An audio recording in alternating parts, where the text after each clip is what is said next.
Hello friends, welcome to maths with Anar. आज हम discuss करने वाले हैं सीटेट का पेपर 2 जुलाई 2019 का। हम सारे क्वेश्चन की डिटेल डिस्कशन करेंगे, पहले कंसेप्ट के साथ, फिर हम उनकी शॉर्ट ट्रिक्स भी सीखेंगे। यही तो हमारी यूनिकनेस है। और पेडागोजी के लिए हमारी अलग वीडियो रहेगी, उसके लिए आप प्लेलिस्ट चेक कर सकते हैं। तो let's start the video. Question 31, इसमें हमें तीन नंबर्स दे रखे हैं। हमें कोई तीन नंबर्स दिए हैं एक्स वाई जेड। हमें उनकी प्राइम फैक्टराइजेशन दे दी। बहुत ही बढ़िया काम करा इन्होंने। इसमें शॉर्ट ट्रिक लाने की जरूरत ही नहीं है, ऑलरेडी इन्होंने हमारा काम आसान कर रखा है। पहले से ही में नंबर की प्राइम फैक्टराइजेशन दे रखी है ना। सो कहते हैं कि बताओ उनका एचसीएफ क्या होगा, हाईएस्ट कॉमन फैक्टर हमसे पूछा जा रहा है। मतलब हमें ये देखना है कि इन तीन से एक्स वाई जेड से हम मैक्सिमम क्या, कौन कौन से हम नंबर्स को कॉमन ले सकते हैं। हमें सिर्फ इतनी चीज देखनी है। अब पहले बात करते हैं टू की। यहाँ पे जो टू है वो थ्री टाइम्स आ रहा है। टू की पावर थ्री है, तो मतलब टू कितने टाइम्स आ रहा है, थ्री टाइम्स आ रहा है। यहाँ पे टू आया टू टाइम्स, टू आया फोर टाइम्स। अब आप खुद सोचो कि आप इन तीनों में से मैक्सिमम कितने टू बाहर निकाल सकते हो। जब y के पास टू ही जो टू है वो सिर्फ टू टाइम्स आ रहा है, तो ऑब्वियसली हम सिर्फ टू की पावर टू ही निकाल पाएंगे बाहर। इससे ज्यादा तो हम इनसे बाहर निकाल नहीं सकते। मतलब कि आपको बेसिकली सबकी मिनिमम पावर देखनी है। ठीक है, कंसेप्ट क्या देखना है आपको, सिर्फ इतनी सी चीज ध्यान रखनी है कि आपको मिनिमम पावर लिखनी है। ठीक है, यहाँ पे थ्री की पावर टू है, थ्री है, फोर है, मिनिमम पावर कितनी हुई मेरी, थ्री की पावर टू, तो इसको हम बाहर लिख देंगे। अब चेक करते हैं फाइव के लिए। फाइव की पावर थ्री, फाइव की पावर फोर, टू, तो हम क्या करेंगे, फाइव की पावर टू को जो मिनिमम है इसको हम बाहर लिख देंगे। अब सेवन क्यूब है और फाइव एक बार आ रहा है, सो सेवन क्यूब को हम फिर से बाहर लिख देंगे। अपने ऑप्शन चेक करो, सेवन जो है हर एक ऑप्शन में बाहर ही दे रखा है ना। और सेवन की पावर कितनी है, थ्री। तो यहाँ पे हमारे पास सेवन की पावर थ्री दो ऑप्शन में आ रही है। ठीक है, अगर तो एक में होती तो हम डायरेक्टली इसको टिक कर देते। ठीक है, अब हमें क्या करना है, अच्छा ये देखो यहाँ पे जो सारे बेसिस हैं, बेसिस तो डिफरेंट है पर सब बेस की पावर सेम है।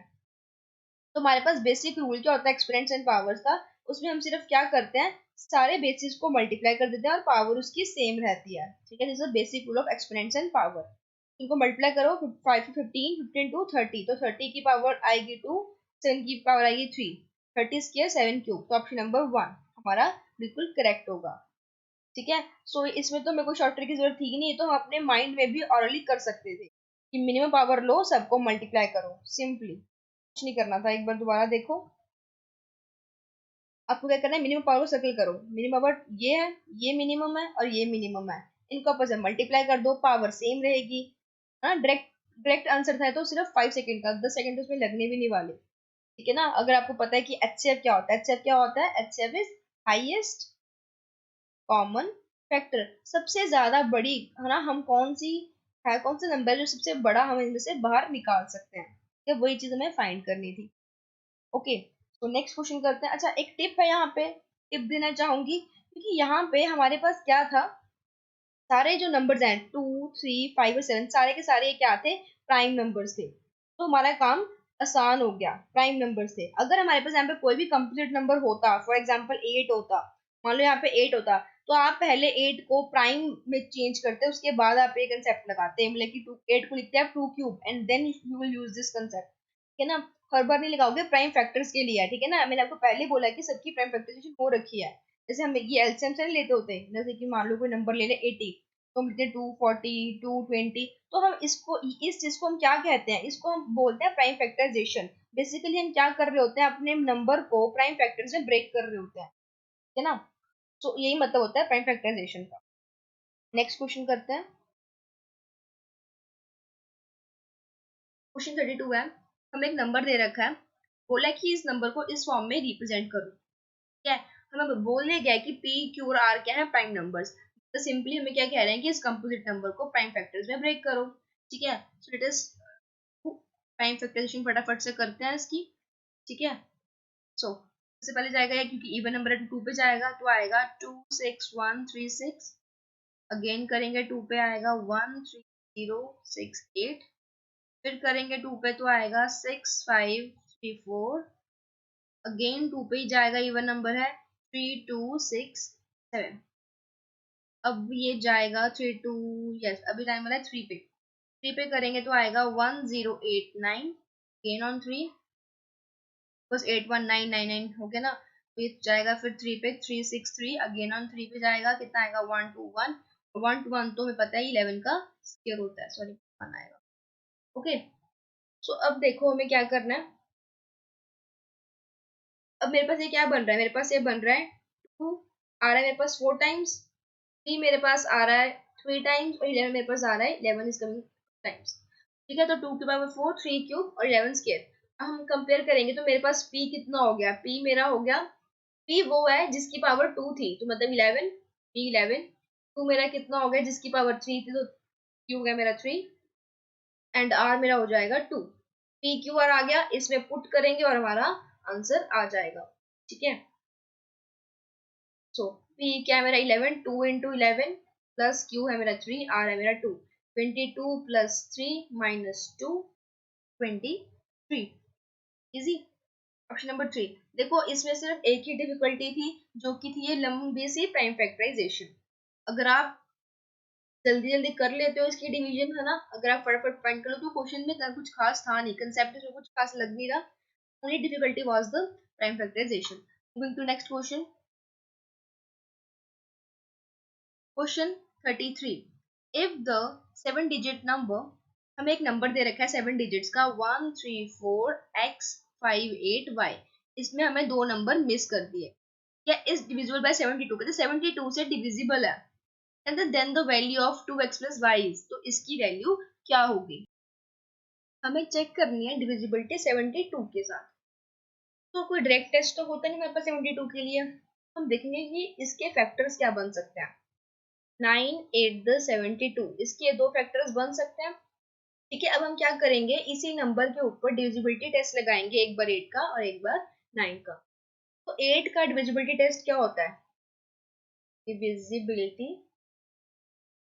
टेस्ट ऑफ 8, ये ना 8 का टेस्ट क्या होता है कि उसके लिए last three digit should be divisible by 8, मतलब कि 5 8 और y अगर ये डिविजिबल हो गए 8 से, तो क्या होगा, हम यहाँ से y निकाल सकते हैं, डिविजिबल होने चाहिए मतलब 8 से, sorry, this last digit should be divisible by 8, अगर उसको 72 से डिविजिबल होना है तो हमें क्या करना पड़ेगा, हमें यहाँ से y निकालना है।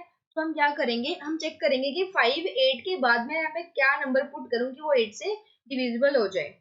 ठीक है, तो देखो 8 7 द 56 आएगा, 2 बचा, 2 और y मतलब कि पीछे क्या आए, देखो 24 होता है ना, 2 y मेरा 4 होना चाहिए, तो मेरा y 4 होगा, तो वो 8 से डिविजिबल होगा, है ना।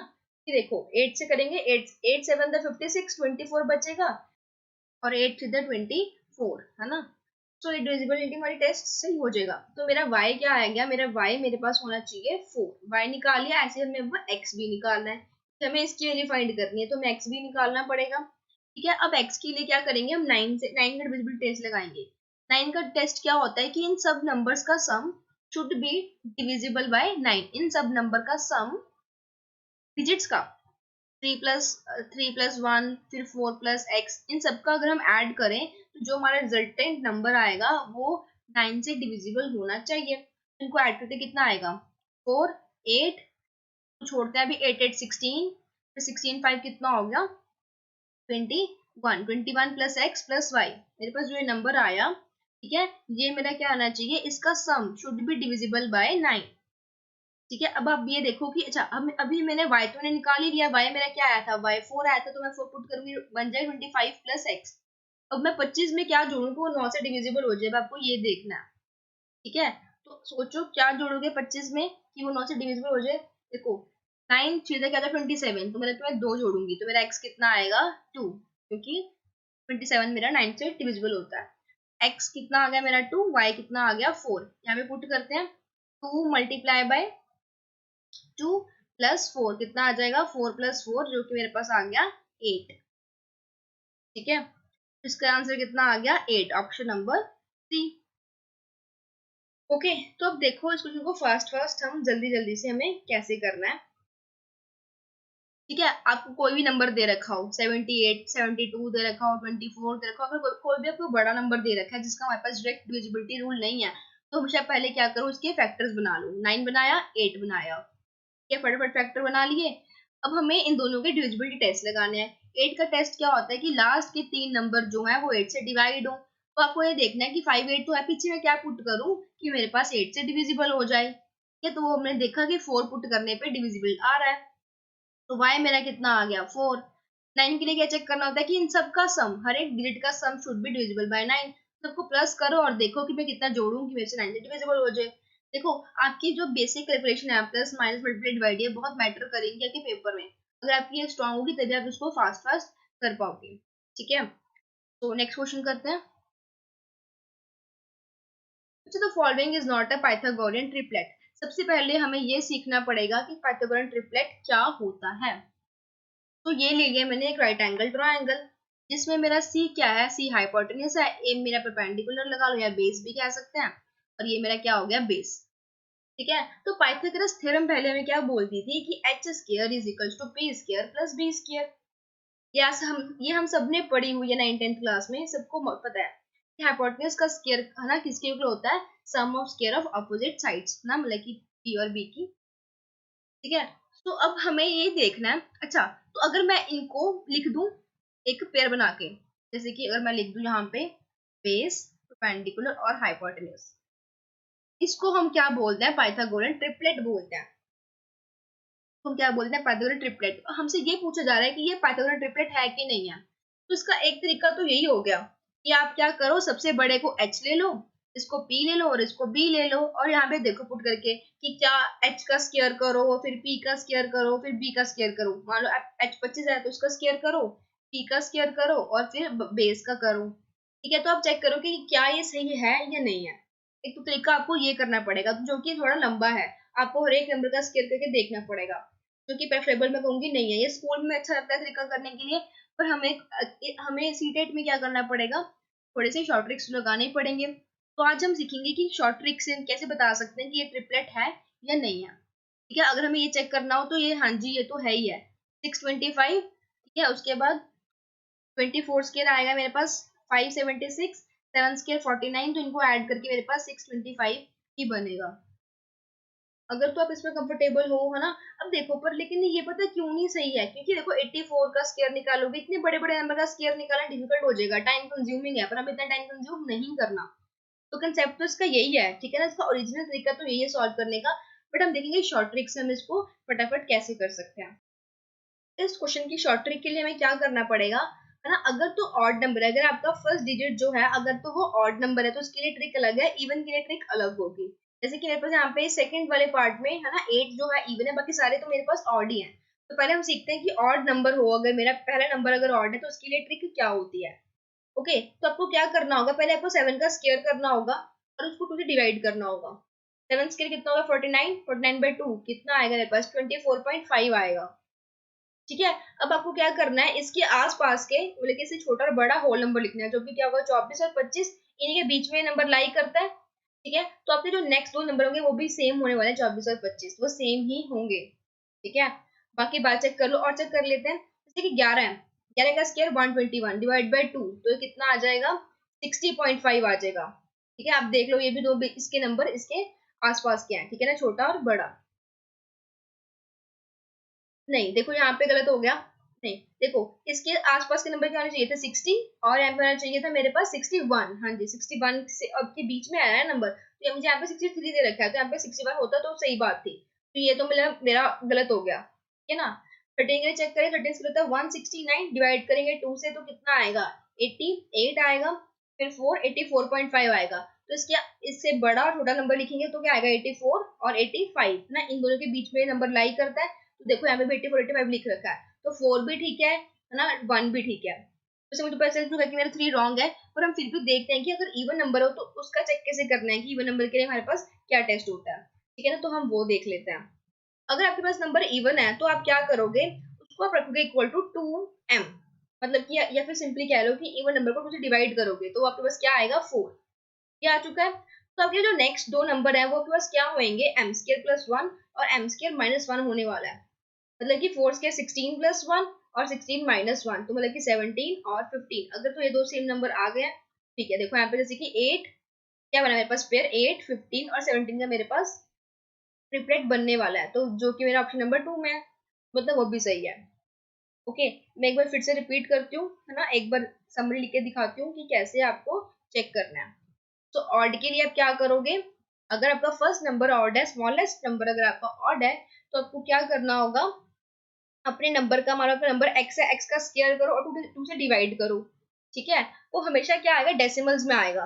तो उस डेसिमल नंबर के एक बड़ा और एक छोटा नंबर ले लो। मान लो बस वाई आ गया, कुछ वाई डेसिमल में आया, तो से एक बड़ा नंबर, है ना, और एक छोटा नंबर आपको देख लेना, आपके वो जो नेक्स्ट टू नंबर्स है वही सेम होने वाले हैं। ठीक है, अगर आपने नोटिस किया हो जहाँ पे भी इवन नंबर आया तो इनके दो लास्ट नंबर में गैप था ही नहीं। इनके जो मतलब कि इनके बीच में जो गैप होता है ना, वो एक भी नंबर का नहीं होता ऑलवेज, अगर ऑड हो तो, है ना, ऑड की बात कर रही हूँ। तो ये भी एक इसकी ट्रिक हो सकती है, आप देख सकते हो कि अच्छा ये ऑड था, इसमें तो गैप आ गया, तो मतलब ये गलत होने वाला था। ठीक है ना, और भी छोटा कर दिया ना मैंने, कि अगर तो ऑड नंबर था और बीच में गैप आ रहा है तो मतलब वो ऑप्शन इसका नहीं हो सकता। ठीक है, क्योंकि हमें उसे एक बिल्कुल साथ साथ पर नंबर हमें चूज करने होते हैं। तो डायरेक्ट इसका आंसर आ रहा है। और इवन के लिए हमें क्या करना होता है, इवन के लिए आपको क्या करना है, नंबर को स्केयर नहीं करना, पहले इसको टू से डिवाइड करना है, जो आपके पास आया उसका स्केयर करके +1 और -1 करना होता है। ओके, सो ये थी इसकी शॉर्ट ट्रिक। अगर आपको कोई डाउट आ रहा है शॉर्ट ट्रिक में, या फिर आपको ऐसे और क्वेश्चन प्रैक्टिस करने हैं, तो आप हमें टेलीग्राम पे ज्वाइन कर सकते हो, वहां पे हम ऐसे क्वेश्चंस और क्विजेस करते रहते हैं। नेक्स्ट क्वेश्चन करते हैं। The measure of angle for which the measure of supplement is 4 times the measure of complement. कहते हैं एक एंगल है, मान लो वो एंगल एक्स ले लिया, कोई एक एंगल है एक्स, इसका सप्लीमेंट और कॉम्प्लीमेंट, पहले हम समझते हैं सप्लीमेंट कॉम्प्लीमेंट हम किसको बोलते हैं। सप्लीमेंट, सप्लीमेंट एंगल इसका, ये एक एंगल है, एक्स एंगल है, और इसका कॉम्प्लीमेंट्री एंगल, कॉम्प्लीमेंट्री एंगल। ठीक है, सप्लीमेंट्री एंगल्स वो एंगल्स होते हैं जो कि एक स्ट्रेट लाइन पे आते हैं, जैसे कि ये दो एंगल्स, एंगल 1 थीटा, थीटा 2, जो कि एक स्ट्रेट लाइन पे आते हैं, जिनका सम कितना होता है 180 डिग्री, और कह लो कि जो कि क्या होते हैं, लीनियर पेयर, इनको हम लीनियर पेयर भी कहते हैं। या फिर कह लो कि जिनका सम कितना होता है, sum is equal to 180 degree. और कॉम्प्लीमेंट्री एंगल्स क्या होते हैं, जिनका सम कितना होता है 90 डिग्री, तो होता है जिनका सम 90 डिग्री। तो थीटा 1 थीटा 2 यहाँ पे कितना आएगा, 90 डिग्री के बराबर होने वाला है। ठीक है, तो अगर मुझसे ये पूछा जाए कि ये एंगल x है, तो बताओ इसका सप्लीमेंट्री क्या होगा। तो ये पूरा एंगल 180 है, इतना x है, तो इतना बचा कितना, अगर पूरा 180 है, इतना x है, तो बचा कितना, मेरे पास जो बचा वो कितना होगा, 180 माइनस एक्स। यहाँ पे भी सेम चीज करेंगे, अगर मान लो आपको ये x दे रखा है ना, तो ये पूछा है कितना है, पूरा 90 है, तो बचा कितना, 90 में से x को निकाल दो, यही बचेगा। तो ये मेरा होता है सप्लीमेंट्री एंगल, ये मेरा होता है कॉम्प्लीमेंट्री एंगल। एक्स का सप्लीमेंट्री एंगल कितना होगा, 180 माइनस एक्स, कॉम्प्लीमेंट्री कितना होगा, 90 माइनस एक्स। ठीक है, ये बेसिक कंसेप्ट था, अगर आपको समझ में आ गया तो क्वेश्चन बहुत आसान हो जाएगा। ओके, अब हमें गिवन क्या है, कहते हैं कि major of angle for which major of supplement is 4 time. जो मेरा सप्लीमेंट्री एंगल है वो मेरा 4 टाइम्स है मेरे कॉम्प्लीमेंट्री एंगल के। मैं यहाँ पे लिखती हूँ, ये मेरा सप्लीमेंट्री एंगल है, यहाँ पे मैं लिखती हूँ इक्वल टू, यहाँ पे लिखती हूँ कॉम्प्लीमेंट्री एंगल।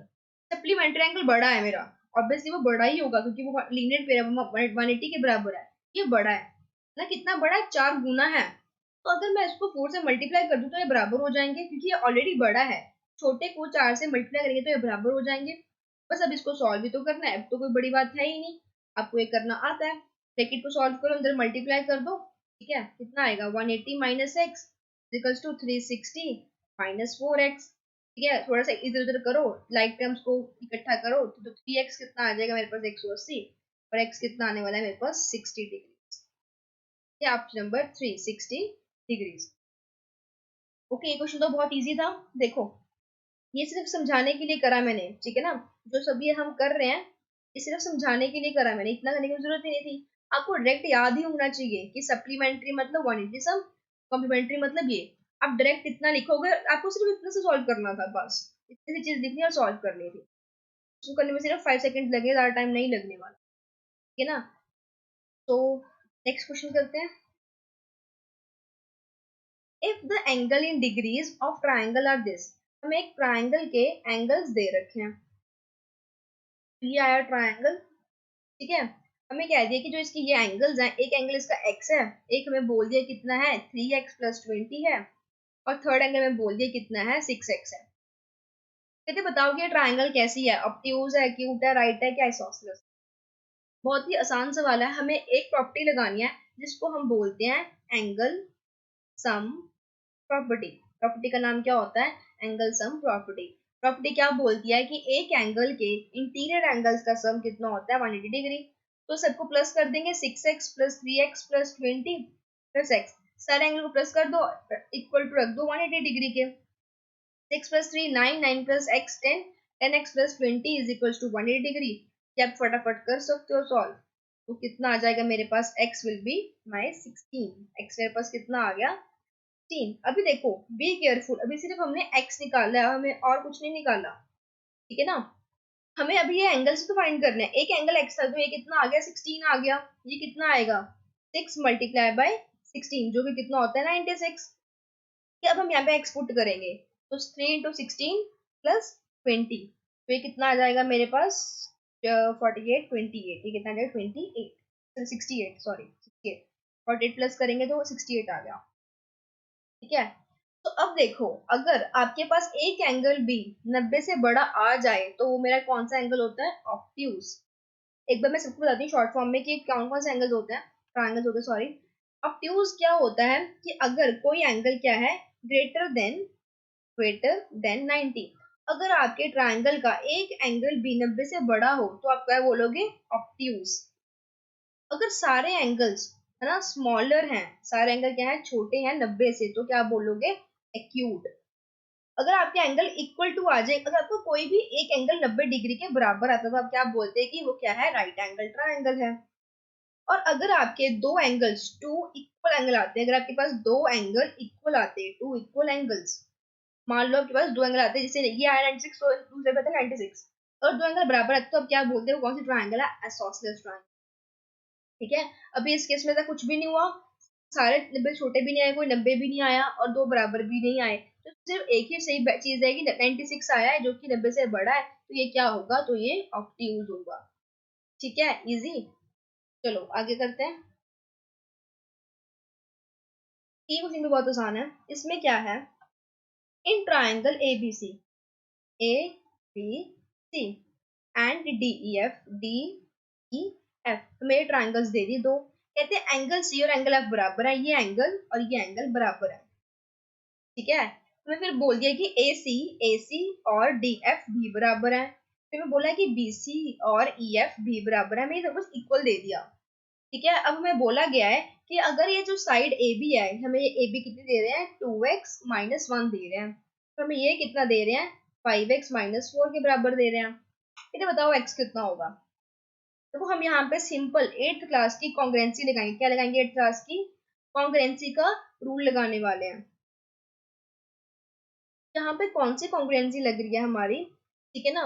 देखो यहाँ पे ये साइड, एक साइड है, यहाँ पे साइड लिख दिया, फिर बीच में एक एंगल आया तो एंगल लिखा, फिर एक साइड आया, मतलब क्या, ये साइड इस साइड के बराबर है, ये एंगल इसके एंगल के बराबर है, साइड इसके बराबर है, तो दो साइड्स के बीच में मेरा एक एंगल आ रहा है, तो इसको हम क्या बोलते हैं, SAS कॉन्ग्रुएंसी, ठीक है। तो इसका मतलब क्या होता है, सिंपली इसका मतलब क्या होता है कि अगर किसी एक, इसका मतलब क्या है समझो पहले ना। इसका मतलब होता है कि अगर एक ट्रायंगल में, सॉरी दो ट्रायंगल्स में अगर दो साइड्स और एक एंगल बराबर है, तो इसका मतलब क्या होगा कि इसकी बाकी के साइड्स और बाकी के एंगल भी बराबर होने वाले हैं। ये मैं मार्क करती हूँ, सबसे पहले इरेज कर दें इसको।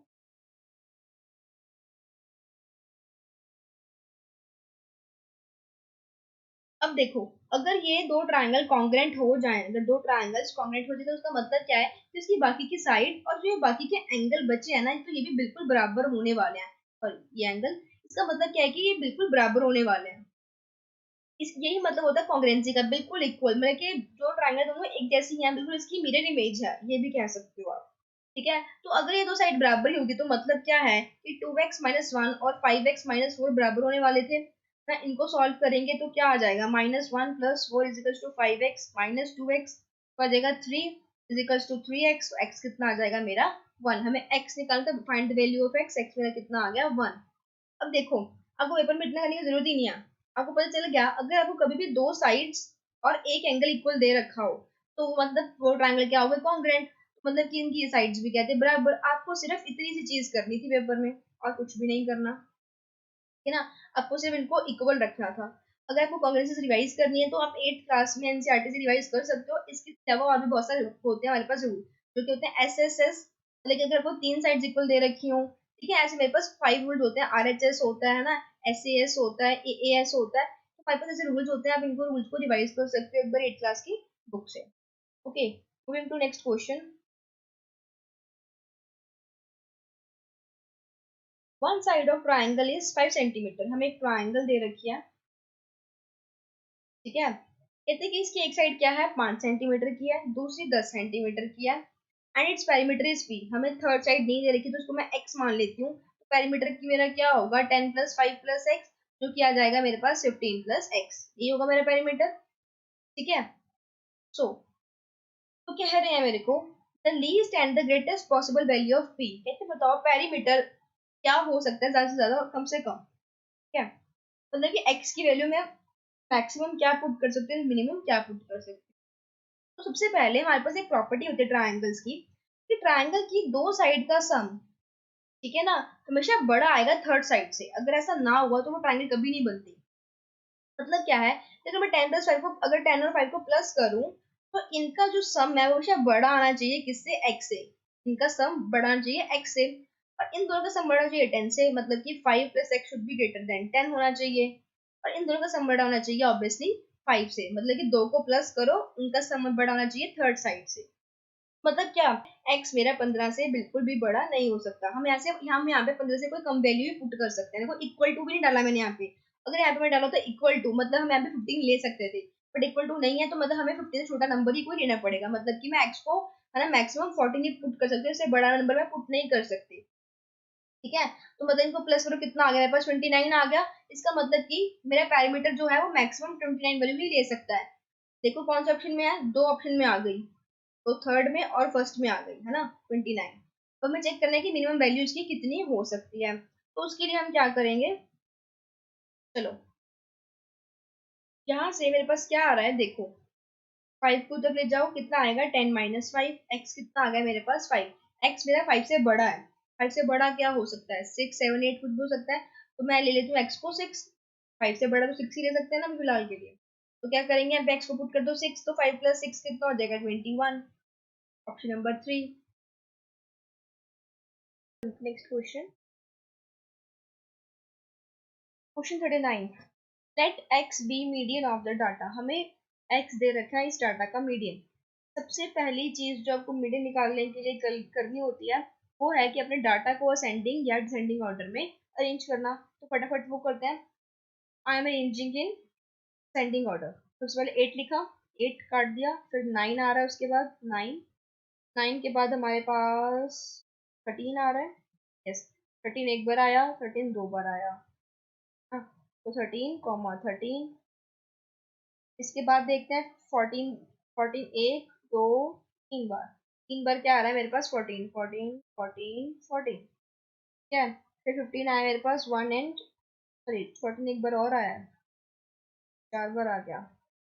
फिर 15 आया, 1 2 3, 3 टाइम्स क्या आया मेरे पास 15, 15 और 15। फिर 16 देखो, 16 दो बार आ रहा है, और 2 बार 17 आ रहा है। ठीक है, फटाफट से सारी अरेंजमेंट कर लो। अब हमारा काम जो है बहुत ही आसान है। क्या मीडियन के लिए तो हमारे पास फॉर्मूला होता है। अगर तो मेरे पास नंबर ऑफ टर्म्स, मीडियन के लिए पहले फॉर्मूला सुन लो आप, ठीक है, शॉर्टकट तुम देंगे। अगर हमारे पास मीडियन के लिए अगर मेरा नंबर ऑफ टर्म्स अगर ऑड हो तो क्या होगा, क्या अगर वो क्या हो, ऑड हो, जैसे हमें कितनी है 1 2 3 4 5 6 7 8 9 10 11 12 13 14 15। 15 टर्म्स है, मतलब कि वो ऑड है। फॉर्मूला होता है n+1/2, मतलब कि 15+1/2, तो कितना आ गया 16/2 विच इज 8।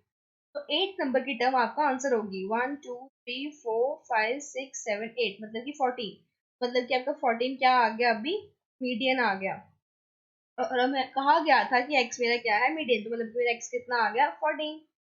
अब कह रहे हैं कि अगर 8 इज रिप्लेस्ड बाय 18, 8 को हटा दो, यहाँ से 8 को हटा दो और 18 लगा दो, ठीक है।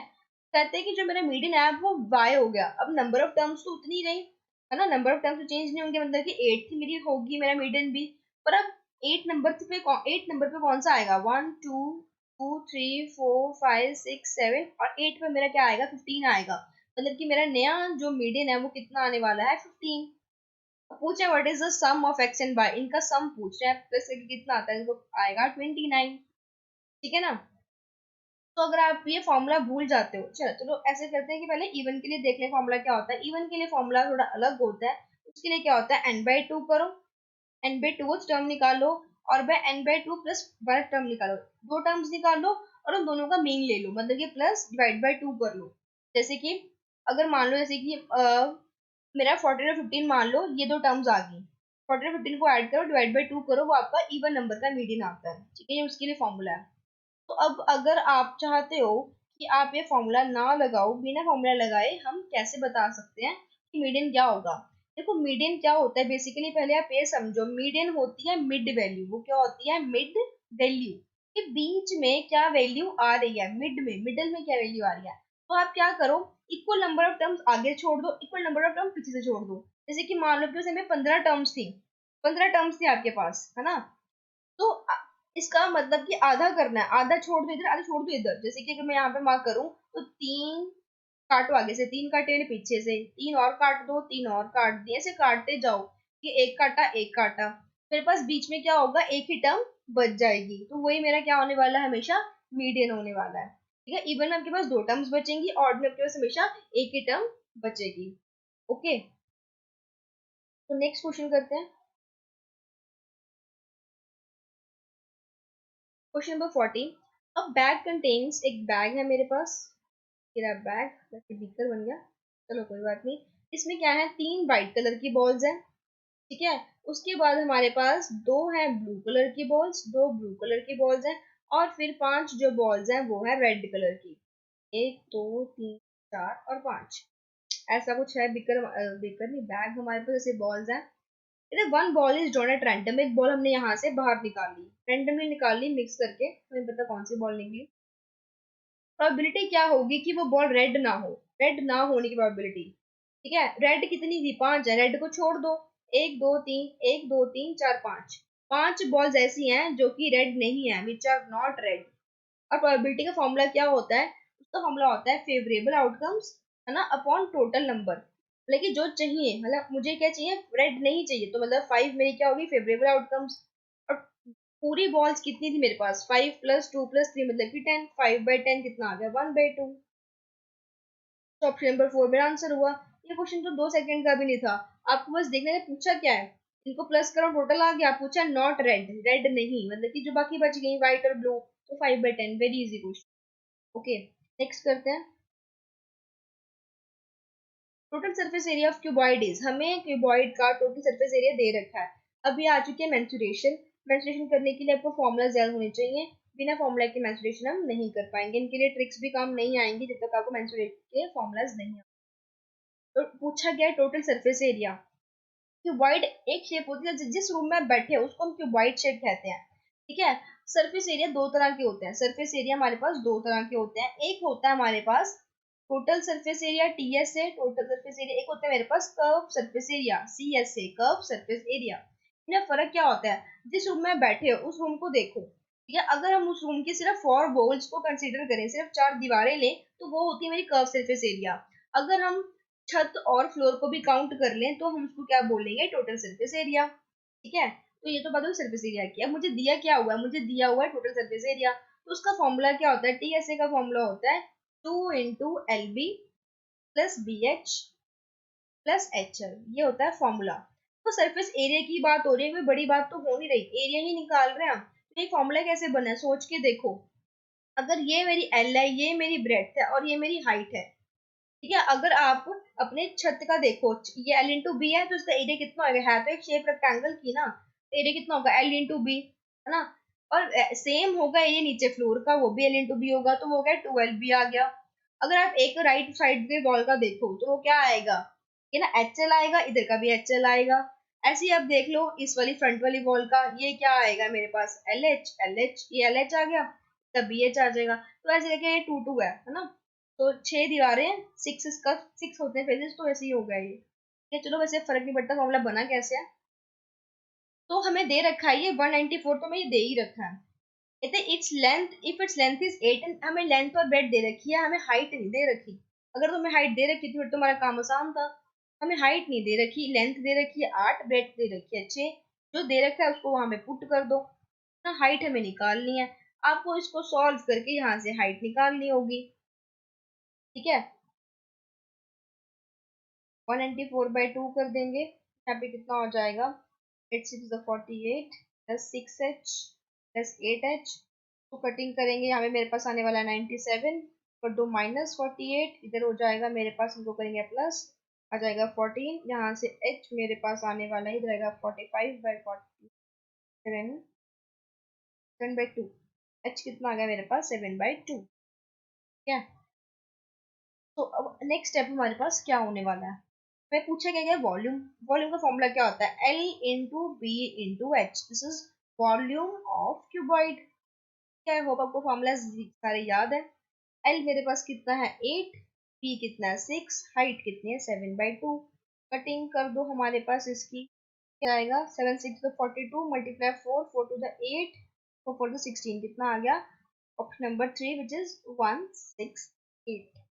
क्या, इसको इसमें तो कुछ था ही नहीं, सिर्फ दो फॉर्मूलाज थे और आपको सिर्फ मल्टीप्लाई डिवाइड करना था, इसमें कोई कंसेप्ट खास नहीं लग रहा हमारा, डायरेक्ट फॉर्मूलाज ही अप्लाई हो रहे थे, very easy question. Okay, next करते हैं। नेक्स्ट में हमारे पास क्या है, the area of trapezium. Trapezium क्या होता है, द ट्रेपेजियम। ठीक है, हमें इसका एरिया दे रखा है और इसकी हाइट होती है ये वाली, ये इसकी हाइट है। हाइट दे रखी है हमें 7, और हमें दे रखा है इसका एरिया, क्या एरिया दे रखा है इसको 105, जो ये पर्पल शेड है पूरा शेडेड डिग्री, इसका एरिया ही है। One of the parallel side is longer than the other by 6, कहते हैं एक है जो दूसरी से लंबी है। अगर ये x है तो इसे कितनी लंबी है, x प्लस 6 सेंटीमीटर ये इससे बड़ी है। Then the length of longer side in centimetre is, कहते बताओ कि जो लंबी साइड है इसकी जो लेंथ है वो क्या होगी। अगर आपको एरिया ऑफ ट्रेपेजियम पता है तब तो ये क्वेश्चन करना बिल्कुल मुश्किल नहीं है। तो अब देखो फॉर्मूला क्या होता है एरिया ऑफ ट्रेपेजियम का, ट्रेपेजियम शेप ऐसी होती है जिसमें दो साइड्स होती हैं पैरेलल, बाकी दो क्या होती है नॉन पैरेलल, और इसमें कुछ नहीं होता बराबर। क्या, वो फॉर्मूला होता है half into height into sum of parallel side, जो साइड्स पैरेलल उनका सम लेना होता है। ये मेरा फॉर्मूला है एरिया ऑफ ट्रेपेजियम का। अब मुझे एरिया दे रखा है 105, ठीक है, 1/2, हाइट मेरे पास कितनी है मेरी 7। ठीक है, अब मेरे पास जो साइड है मेरी पैरेलल वो कितनी है, एक x है, दूसरी मैंने क्या ली x+6। बस इतनी सी चीज उसको सॉल्व करना है और कुछ नहीं करना हमको। ये जगह मल्टीप्लाई कर दो तो ये कितना हो जाएगा, 210 डिवाइड बाय 7, इधर आ जाएगा 2x+6। इसको सॉल्व करेंगे तो ये कितना आ जाएगा, 21 0, माइनस करेंगे 6 तो आ जाएगा मेरे पास 24 इक्वल्स टू 2x, x मेरे पास कितना आ गया 12। अच्छा क्या गया मेरे से, अब देख के सीधा 12 आंसर मत लगा देना। चलो मेरे मेरे से लेंथ ऑफ लॉन्गर साइड लंबी, तो वो कौन सी है, 12 + 6 12 + 6 18, ऑप्शन नंबर 1। ठीक है, तो ये भी कुछ नहीं इजी था, इसमें भी कुछ नहीं, डायरेक्ट फॉर्मूला ही था। अगर आपको ये छोटा सा फॉर्मूला अगर याद होगा तो हमें कोई मुश्किल नहीं आएगी, है ना। ये आपको याद करना था, हाफ इंटू हाइट, हाइट मेरी ये वाली, है ना, और मेरे पास क्या है, ये जो दो दो साइड्स जो पैरेलल है इनकी हमें लेंथ चाहिए होती है हमारे फॉर्मूला में। नेक्स्ट क्वेश्चन, क्या, नेक्स्ट में हमें क्या दे रखा है, the curve surface area of right circular cylinder. अब पहले समझते हैं कि कर्व सरफेस एरिया किसको बोलते हैं। जब हम ये ऊपर का जो ये टॉप है और जो नीचे का मेरे पास बॉटम होगा, कुछ नीचे बॉटम भी होगा मेरे पास, अगर ये टॉप और बॉटम को इंक्लूड ना करें तो वो क्या होता है, मेरा कर्व सरफेस एरिया होता है। अगर हम टॉप और बॉटम को इंक्लूड करें तो मेरे पास क्या हो गया, टोटल सरफेस एरिया। ठीक है, ये हमें दे रखा है बेस, हमें इसका हमें दे रखा है रेडियस, हमें दे रखा है इसका 3, और हमें दे रखा है 3, और हमें curve surface area C S से हमें दे रखा है जो कि है 94.2। क्या फॉर्मूला क्या होता है हमारे पास इसका, कर्व सरफेस एरिया का फॉर्मूला हमारे पास होता है 2πRh। अगेन फॉर्मूलाज सारे सारे जो फॉर्मूलाज होंगे ना हमारे इसके, आपको मेंस्ट्रुएशन के सारे आपको याद करके जाने पड़ेंगे एग्जाम में। ठीक है, सारे फॉर्मूला चाहे वो स्क्वायर हो, रेक्टेंगल हो, या फिर हमारे पास 3D शेप्स हो जैसे कि ये, ना, सिलेंडर वगैरह, फ्रस्टम होगी। तो ये मेरा फॉर्मूला है कर्व सरफेस एरिया का। मुझे दे कितना रखा है, 94.2 दे रखा है।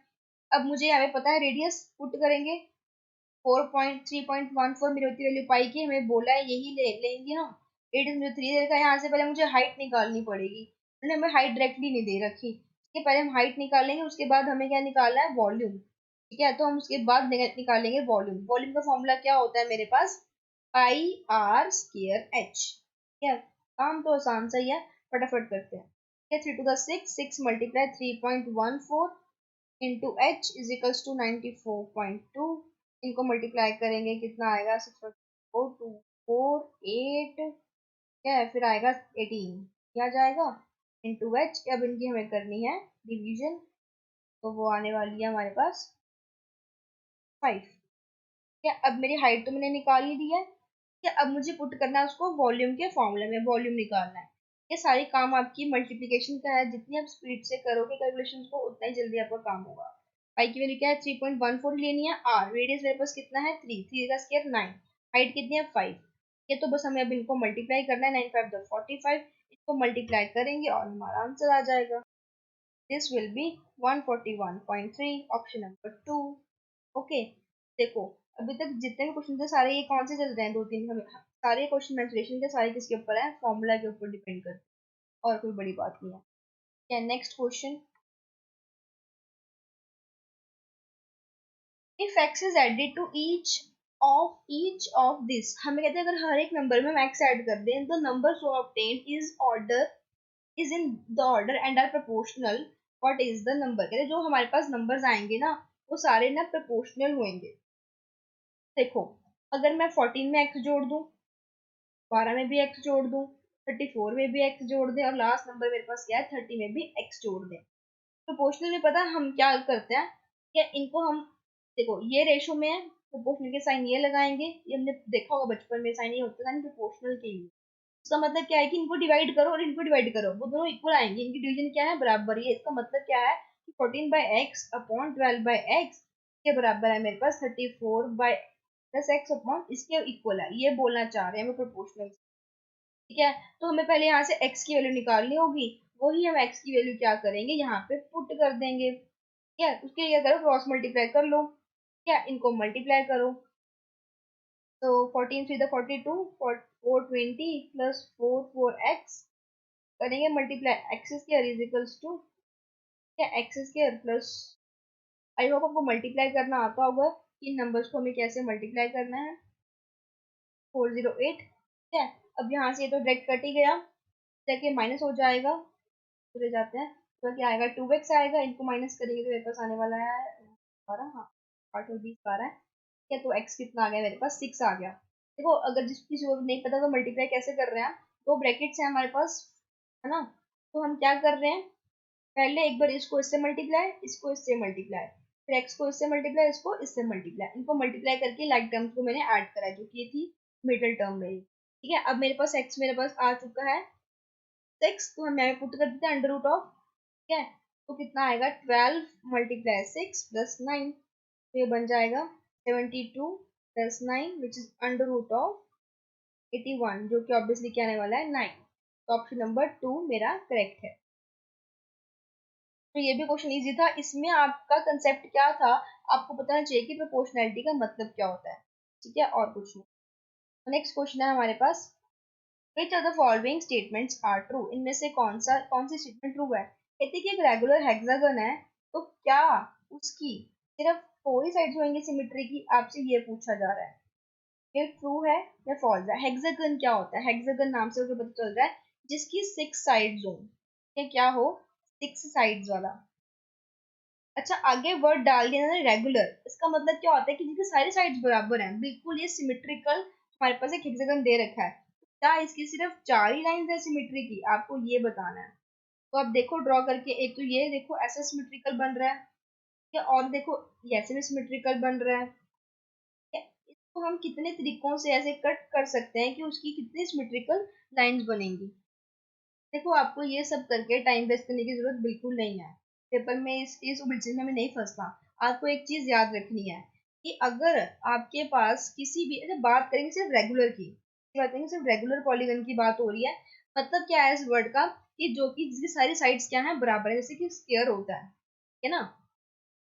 तो इसमें क्या मतलब होता है, इसमें क्या चीज है कि जितनी साइड्स हैं उतनी ही उसकी लाइन ऑफ सिमेट्री होगी। अगर मान लो जैसे स्क्वायर है, स्क्वायर की 4 साइड्स हैं, तो स्क्वायर की 4 ही लाइन ऑफ सिमेट्री होगी, तो इसकी लाइन ऑफ सिमेट्री कितनी होगी, वो भी 4 ही होगी। अब यहाँ पे बात करें हेक्सागन की, हेक्सागन की होती है 6 साइड्स, तो उसकी लाइन ऑफ सिमेट्री कितनी आने वाली थी, 6 आने वाली थी। तो ये तो हमारे पास क्या हो गई, फॉल्स हो गई। क्या अब हमें क्या बोला है, regular polygon has 10 sides and 10, ये बिल्कुल सही बात है, जितनी साइड्स उतनी ही लाइन ऑफ सिमेट्री। यानी कि circle has no line of symmetry, बिल्कुल गलत बात है। एक सर्कल की हमारे पास infinitely many line of symmetry होती है, क्यों, क्योंकि सर्कल में कहीं मर्जी लाइन लगाई जाओ, है ना, वो मुझे सिमेट्रिकली ही आपको डिवाइड करके देगी। डायमीटर बनाओ, सर्कल के इतने सारे डायमीटर होते हैं, वो सारे सर्कल को सिमेट्रिकली ही डिवाइड करते हैं। लास्ट क्या है, an angle has two line of symmetry, ये भी बात गलत है। ओके, सो हमारे पास सिर्फ इसमें एक ही ऑप्शन करेक्ट थी, हमें पूछा जस्ट ट्रू, ट्रू पूछी गई तो कौन सी है मेरे पास, option number 2। Next, value of x which satisfy the equation, कहते हैं यहाँ से एक्स निकाल लो, पुट के देखो कि किसमें सेटिस्फाई करती है। तो ये तो क्वेश्चन आसान है। क्या है मेरे पास 10x+6, इसमें भी कोई शॉर्ट ट्रिक की जरूरत है ही नहीं हमको, जहाँ पे जरूरत है शॉर्ट ट्रिक की हम वहीं पे लगाएंगे। क्या यहाँ पे सिर्फ क्या करना है, आपको सिंपल कैलकुलेशन ही है, इसको इससे मल्टीप्लाई करो, इससे मल्टीप्लाई करना है, ब्रैकेट्स को ओपन करो, कितना आएगा 10x+60 आएगा।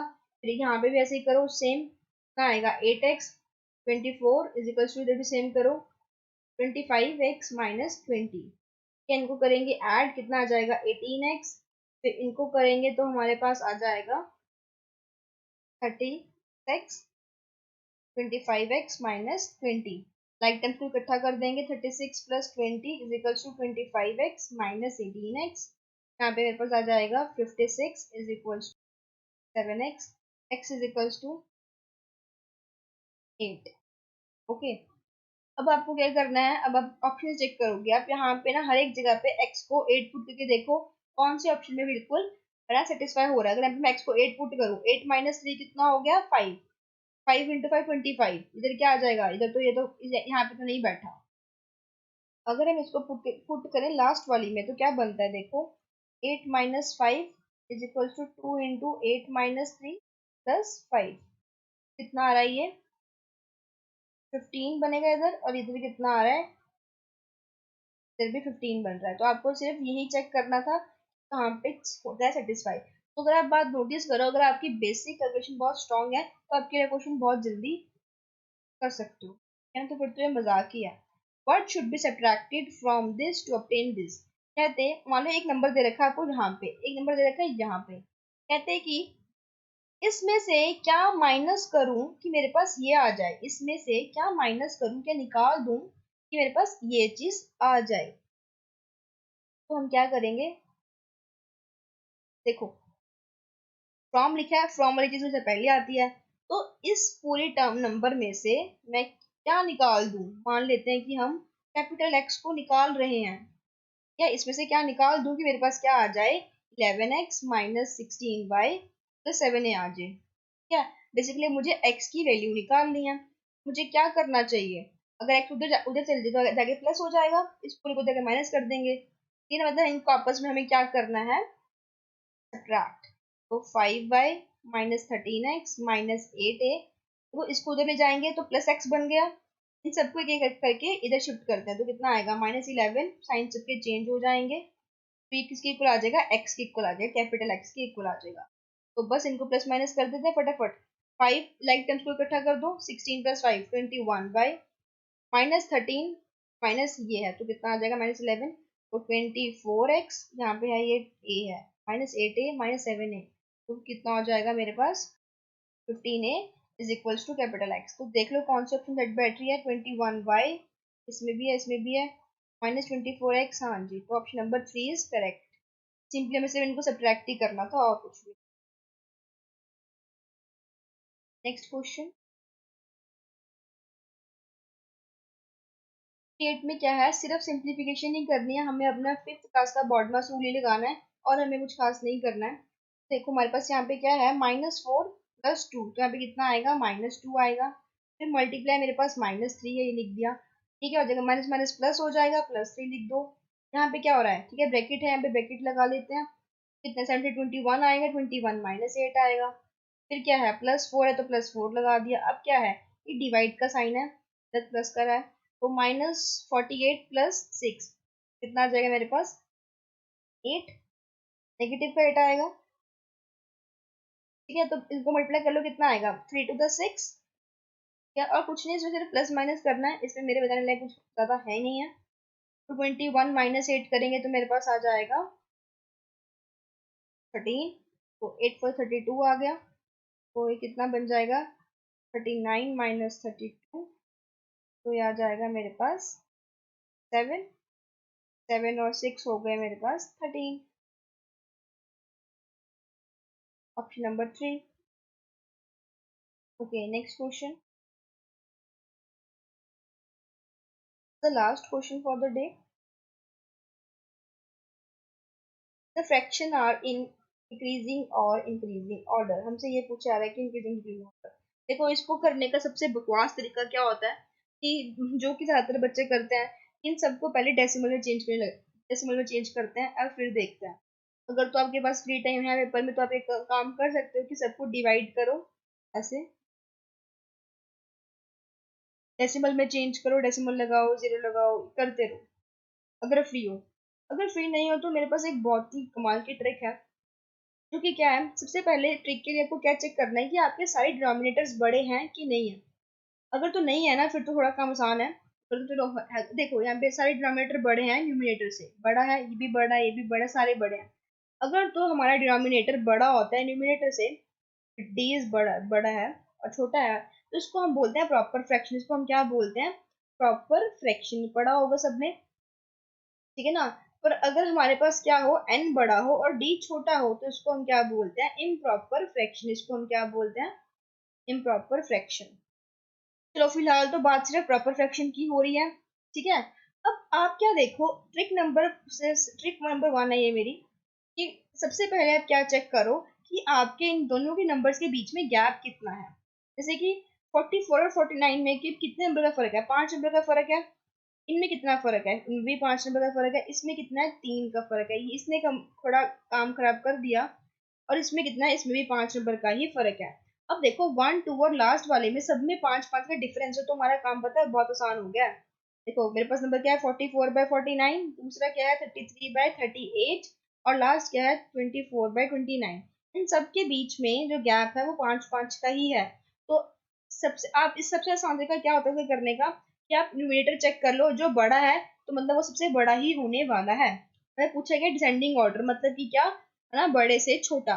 सबसे बड़ा कौन होगा, यही होगा जिसका न्यूमरेटर सबसे बड़ा है। फिर 33 आता है तो ये 2 पे और ये 3 पे ही होगा, ठीक है। तो ये तो मेरी सीरीज मिल गई, तो सबसे बड़ा मेरे पास कौन होने वाला है, 44 ही होने वाला है। तो ये मेरे पास दो ऑप्शंस में आ रहा है, 3 और 4 में। देखते हैं इनमें से सही कौन सी है। अब प्रॉब्लम हमारे पास कहाँ पे आ गई, 22/25 में आ गई। अगर तो देखो, अगर तो आपका लक अच्छा हुआ और इसमें भी गैप 5 का होता है, फिर तो आपका काम आसान था, चुटकी में आंसर आ गया। अब ये भी सीख लो कि अगर हमें देखना हो कि कौन सा बड़ा है, चलो मैं इससे कंपेयर करती हूँ, ठीक है ना, 33/38 से कंपेयर करते हैं कि कौन सा बड़ा है, 22/25। कंपेयर करने के लिए क्या करते हैं, हम अपने बेस को सेम बनाना होता है, जो हमारा डिनोमिनेटर है उसको सेम बनाना होता है, ठीक है। तो हम क्या करते हैं, तो हम यहाँ पे 25 से मल्टीप्लाई करते हैं ऊपर नीचे, ताकि सेम बन जाए। इधर किसे मल्टीप्लाई करते हैं, 38 से मल्टीप्लाई कर देते हैं, ताकि मेरे पास क्या हो, नीचे बेस जो है मेरा सेम बन जाए। और हमें कंपेयर तो सिर्फ ऊपर वाले को ही करना है, तो मुझे सिर्फ, let me change the colour. हाँ, तो मुझे सिर्फ यही इसी से मतलब है, हमें देखना है कि इनमें से बड़ा कौन सा आ रहा है, किसको मल्टीप्लाई करके मेरे पास बड़ा नंबर आएगा। तो इसको अगर मैं मल्टीप्लाई करूंगी तो मेरे पास कितना आ रहा है, 825। और अगर हम मल्टीप्लाई करते हैं 22 × 38, तो मेरे पास कितना आ रहा है, 836। तो इन दोनों से बड़ा कौन हुआ, तो बड़ा ये हुआ, मतलब कि इधर 22/25 इससे बड़ा हुआ। तो बड़े को हमें आगे रखना है, तो मतलब कि हमें 22/25 इसके बीच में आ जाएगा। बस इतना सा काम करना था। अगर आपके पास जो गैप है वो सेम ना हो, अगर तो सेम हो फिर तो आपका काम आसान है। तो देखो कौन सा ऑप्शन सेट है, नंबर 3 जो है मेरा वो परफेक्ट बैठ रहा है। Okay, easy, this is the shortcut कि कैसे हम फ्रैक्शंस को कंपेयर कर सकते हैं। अच्छा, बचा भी क्वेश्चन। तो चलो, लास्ट क्वेश्चन आई थिंक है। So which one of the following statement is not true, इनमें से ट्रू कौन सी नहीं है? Multiplication associative, commutative, one is multiply. देखते सबकी एक एक करके हम डिटेल में डिस्कशन करते हैं, ठीक है। सो सबसे पहली प्रॉपर्टी हमने क्या बोली गई है? एसोसिएटिव। क्या आपको पता है एसोसिएटिव प्रॉपर्टी कौन सी होती है? वैसे मैं अपनी लास्ट वीडियो में बहुत बार डिस्कस कर चुकी हूँ प्रॉपर्टी के बारे में। ये प्रॉपर्टी हमें क्या बोलती है कि अगर मान लो हमारे पास कुछ ऐसा हो, तीन नंबर्स हैं, ठीक है, चाहे हम इनको पहले ऐड करके बाद में मल्टीप्लाई करें या फिर हम पहले इनको मल्टीप्लाई करके बाद में ऐड करें, दिस ओवर एडिशन है ना, ये हम बात करें ओवर एडिशन की, है ना। तो ये सेम ही चीज होती है। तो ये होती है एसोसिएटिव प्रॉपर्टी, जो कि सच होती है। This is not false, this is true, ये ट्रू है। ये कहते हैं डिवीजन इज कम्यूटेटिव। कहते हैं या तो हम क्या करें, ए को डिवाइड करें बी से, या हम डिवाइड करें बी को ए से, तो ये कहते हैं इक्वल ही होता है। नो, ऐसा कभी होता है कि क्या 1/2 इज इक्वल टू 2 होता है? नो, नहीं होता ना ये। So this is wrong. तो हमें अपना आंसर तो मिल चुका है। तो बात करते हैं अब मल्टीप्लिकेटिव आइडेंटिटी की। इसका क्या मतलब होता है? इसका मतलब होता है कि अगर हम किसी नंबर को, मानो कोई नंबर एक्स है और उसको वन से मल्टीप्लाई करेंगे तो मेरे पास वो सेम नंबर ही आएगा। इसका मतलब क्या है कि जो मेरी वन है, हम उस नंबर को कहते हैं मल्टीप्लिकेटिव आइडेंटिटी, कि जिस नंबर को हम किसी रैंडम नंबर से मल्टीप्लाई करें और वही रैंडम नंबर मेरा आंसर आ जाए। तो हाँ जी, फॉर श्योर जो मेरा वन होता है that is my multiplicative identity, क्योंकि वन को मैं चाहे जिस मर्जी से मल्टीप्लाई कर दूं, आंसर में कभी चेंज नहीं आएगा। तो ये भी ट्रू होता है। लास्ट है सब्ट्रैक्शन इज नॉट कम्यूटेटिव। कहते हैं कि अगर हम a माइनस बी करें और b माइनस ए करें तो वो बराबर नहीं आता। ये ट्रू। 3 - 2 और 2 - 3 क्या बराबर होते हैं? नहीं होते। तो जो मेरी सब्ट्रैक्शन है वो कम्यूटेटिव नहीं होती। तो ये भी सच बात लिखी है। तो सिर्फ ऑप्शन नंबर 2 था जो कि गलत था। आज के लिए इतना ही, मिलते हैं आपको अगली वीडियो में। Thank you for watching.